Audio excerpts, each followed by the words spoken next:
ជាកម្ពុជាស្រាបៀរជាតិមោទនភាពជាតិ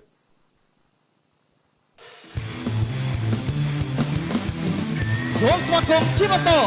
កម្មវិធី The Voice Cambodia Where Live Show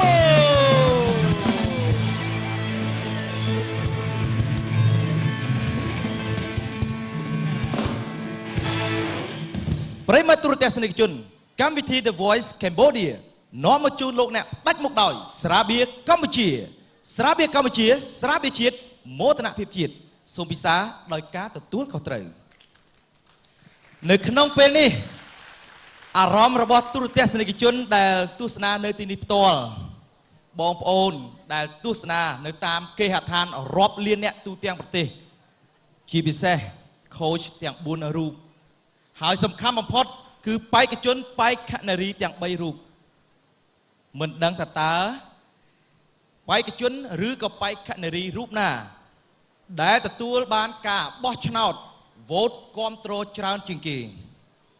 សូមជម្រាបជូនថារយៈពេល8នាទីនេះមានទស្សនិកជនជាច្រើនបានបោះឆ្នោតគ្រប់គ្រងទៅលើបេក្ខជនឬក៏បេក្ខនារីមួយរូបមិនទាន់បានដឹងទេចាឥឡូវនេះក្រុមការងាររបស់យើងខ្ញុំកំពុងតែប្រមូលទិន្នន័យបន្តិចទៀតលោកអ្នកនាងនឹងបានជ្រាបថាតើក្នុងចំណោមពួកគាត់ទាំង3រូបមួយរូបណាដែលអាចឈ្នះដោយស្វ័យប្រវត្តិតាមរយៈការបោះឆ្នោតគ្រប់គ្រងច្រើនជាងគេពីសំណាក់ទស្សនិកជនគ្រប់មជ្ឈដ្ឋានទូទៅទូទាំងប្រទេសកម្ពុជាបាទឥឡូវនេះលទ្ធផលបានរួចមកហើយសូមអញ្ជើញក្រុមការងារយកលទ្ធផលដើម្បីប្រកាសជូន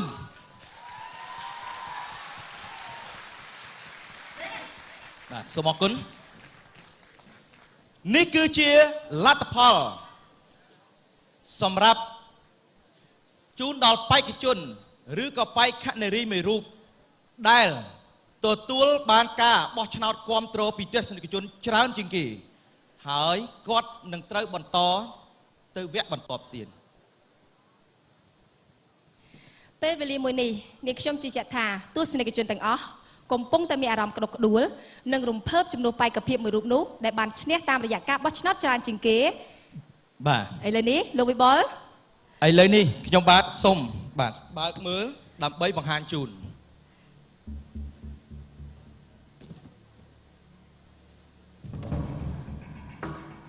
ប្រិមិត្តទូរទស្សនិកជនសម្រាប់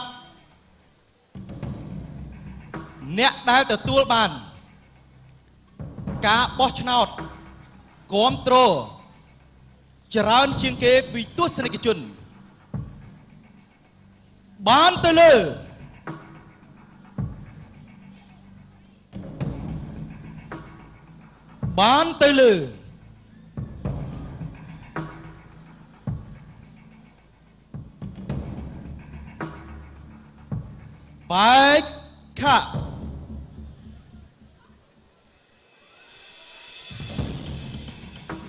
បេក្ខជនលេខកូដលេខ2វ៉ាន់ប៉ូលី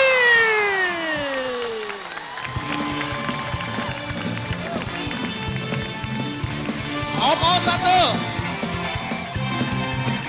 វិជ្ជារភព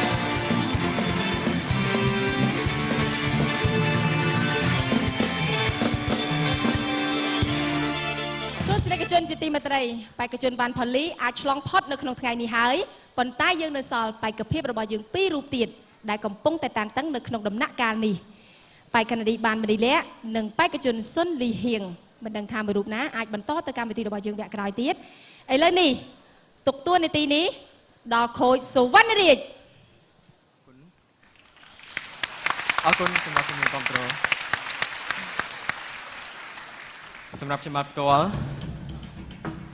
អ្នកទាំងពីរសុទ្ធសឹងតែជាកូនក្រុមរបស់ខ្ញុំបាទទាំងពីរនាក់ហើយសុទ្ធសឹងតែជាកូនក្រុមដែលខ្ញុំបាទបង្ហាត់ដោយផ្ទាល់ដៃហើយជ្រើសរើសដោយផ្ទាល់ដៃសម្រាប់បានមនីលៈបងស្រីនៅក្នុងថ្ងៃនេះធ្វើបានល្អជាមួយនឹងបទចម្រៀងមួយបទដែលបងគិតថាពិបាកនឹងច្រៀងតែបងអាចធ្វើបានសម្រាប់លីហៀងផ្ទាល់ពេលប៉ុន្តែលីហៀងមានបញ្ហាសុខភាពបន្តិចបន្តួចក៏ប៉ុន្តែបងមានភាពជឿជាក់ក៏ដូចជាតាំងអារម្មណ៍បានទាំងការសម្ដែងក៏ដូចជាការច្រៀងและមានភាពភ័យខ្លាចក៏ប៉ុន្តែអ្នកដែលខ្ញុំបានត្រូវយកទៅបន្តជាមួយនឹងវគ្គ live show ខ្ញុំត្រូវការអ្នកដែលមានសមត្ថភាពដើម្បីទៅបន្តជាមួយនឹងខ្ញុំជាមួយនឹងខូចដទៃទៀតដើម្បីទទួលយកពាន The Voice Cambodia អ្នកដែលខ្ញុំត្រូវជ្រើសរើសយកនោះគឺ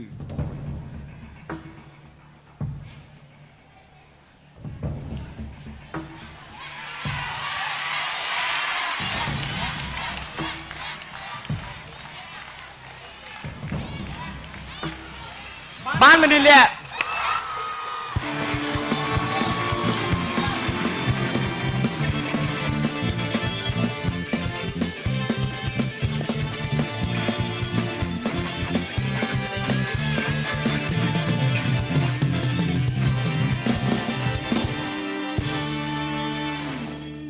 ចាឥឡូវនេះយើងបានដឹងហើយថាកូនក្រុមរបស់ខូចសវណ្ណរាជនៅក្នុងដំណាក់កាលវគ្គ live show សប្តាហ៍ទី1នេះ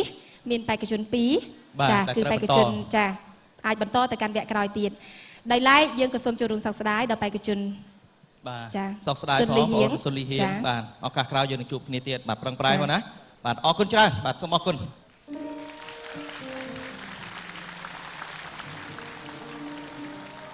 ប្រិយមិត្តទូរទស្សនិកជនសូមជម្រាបជូនថានៅក្នុងវគ្គក្រោយនេះ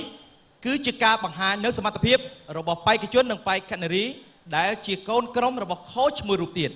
ប៉ុន្តែក្នុងពេលនេះពីកម្មវិធីសូមពេលអនុញ្ញាតសម្រាប់បន្តិចសិន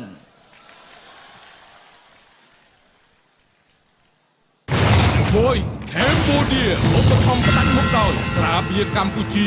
ស្រាបៀរជាតិមោទនភាពជាតិ